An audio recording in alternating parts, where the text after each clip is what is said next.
उपमुख्यमंत्री देवेंद्र फडणवीस गृह विभागाच्या अधिकाऱ्यांसोबत सध्या बैठक घेत आहेत। राज्यात सुरू असलेले आंदोलन, कायदा सुव्यवस्था, पोलीस भरती आणि पावसाळी विधानसभा अधिवेशन या संदर्भात सध्या ते आढावा घेत आहेत। उपमुख्यमंत्री देवेंद्र फडणवीसांची सध्या गृह विभागाच्या अधिकाऱ्यांसोबत बैठक सुरू आहे। राज्यातल्या विविध प्रश्नांवर या बैठकीत चर्चा होते।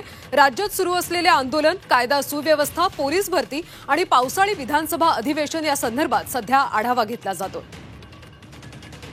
बैठकी संदर्भातले सविस्तर माहिती घेऊयात आमचे प्रतिनिधी मनोज कुलकर्णी यांच्याकडून। मनोज, सध्या उपमुख्यमंत्र्यांची गृह विभागाच्या अधिकाऱ्यांसोबत बैठक होतीये, बैठकीमध्ये कशा पद्धतीने चर्चा होती?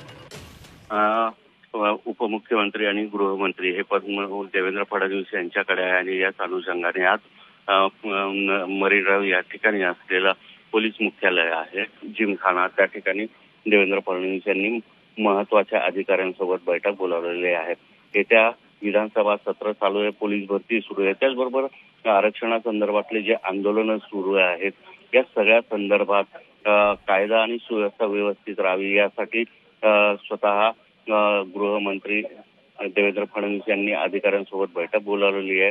अशा प्रकारचा कायदा सुव्यवस्था जो कुठेही बिघडू नये या संदर्भात आणि त्याचबरोबर इतर काही प्रश्न असतील, त्याचबरोबर पोलिसांचे काही प्रश्न असतील, या सगळ्या संदर्भात या बैठकीमध्ये चर्चा होणार असल्याची माहिती मिळते आहे। नक्कीच मनोज, या बैठकीत काही निर्णय घेतले जातात का हे पाहणं देखील तितकंच महत्त्वाचं आहे। धन्यवाद या सगळ्या माहितीसाठी।